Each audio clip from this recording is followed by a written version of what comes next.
ಈ Trojan horse ತಂತ್ರ ಏನು?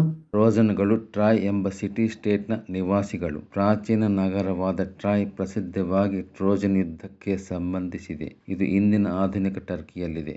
ಕಟಾನಾದ ಈ ಟ್ರಾನ್ಸ್ಲ್ಯಾಮ್ನರ್ ಕ್ರಿಯೆಯೊಂದಿಗೆ ಹೋಲಿಕೆಗಳನ್ನು ಹಂಚಿಕೊಳ್ಳುವ ಐತಿಹಾಸಿಕ ಯುದ್ಧವು ಗ್ರೀಕ್ ಪುರಾಣದಿಂದ ಟ್ರಾಯ್ ಮುತ್ತಿಗೆಯಾಗಿದೆ, ವಿಶೇಷವಾಗಿ ಟ್ರೋಜನ್ ಹಾರ್ಸ್ ತಂತ್ರದ ಬಳಕೆಯೊಂದಿಗೆ. ಸುಮಾರು 10 ವರ್ಷಗಳ ಕಾಲ ಟ್ರಾಯ್ನ ರಕ್ಷಣೆಯನ್ನು ಭೇದಿಸಲು ಗ್ರೀಕರ ನಿರಂತರ ಪ್ರಯತ್ನಗಳು ವಿಫಲವಾದವು.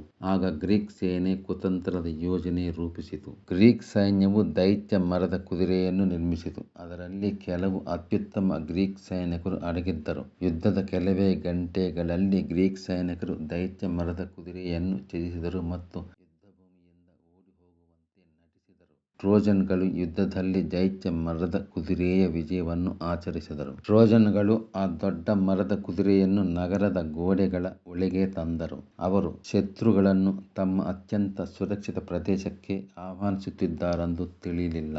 ರಾತ್ರಿಯಾಗಿದೆ. ಟ್ರೋಜನ್ಗಳು ಗಾಢ ನಿದ್ದೆಯಲ್ಲಿದ್ದಾಗ ದೈತ್ಯಾಕಾರದ ಮರದ ಕುದುರೆಯ ಆಕೃತಿಯಲ್ಲಿ ಅಡಗಿಕೊಂಡಿದ್ದ ಗ್ರೀಕ್ ಸೈನಿಕರು ಹೊರಬಂದು ತಮ್ಮ ಉಳಿದ ಸೈನಿಕರಿಗೆ ಟ್ರಾಯ್ನ ಗೇಟ್ಗಳನ್ನು ತೆರೆದರು ಮತ್ತು ಎಲ್ಲರೂ ಒಟ್ಟಾಗಿ ಟ್ರಾಯ್ ನಗರದಲ್ಲಿ ಟ್ರೋಜನ್ಗಳ ಮೇಲೆ ದಾಳಿ ಮಾಡಿದರು. ಈ ಅನಿರೀಕ್ಷಿತ ಆಕ್ರಮಣ ಮತ್ತು ದಾಳಿಯು ಟ್ರಾಯ್ನ ಪತನಕ್ಕೆ ಕಾರಣವಾಯಿತು. ಟ್ರೋಜನ್ಗಳು ಸುರಕ್ಷಿತವಾಗಿದ್ದ ಟ್ರಾಯ್ ನಗರದ ಮೇಲೆ ಗ್ರೀಕರು ದಾಳಿ ಮಾಡಿದರು. ಟ್ರೋಜನ್ ಹಾರ್ಸ್ ಟ್ರಾಯ್ನ ರಕ್ಷಣೆಯನ್ನು ಭೇದಿಸಿತು ಮತ್ತು ಒಳಗಿನಿಂದ ಆಕ್ರಮಣವನ್ನು ಪ್ರಾರಂಭಿಸಿತು. ಅದೇ ರೀತಿ ಕಟಾನಾದ ಟ್ರಾನ್ಸ್ಲ್ಯಾಮ್ನರ್ ಕ್ರಿಯೆಯು ಎಲೆಯ ಮೇಲ್ಮೈಯನ್ನು ಭೇದಿಸುತ್ತದೆ ಮತ್ತು ಇನ್ನೊಂದು ಬದಿಗೆ ಹರಡುತ್ತದೆ, ಅಲ್ಲಿ ಅಡಗಿರುವ ಕೀಟಗಳನ್ನು ಕೊಲ್ಲುತ್ತದೆ.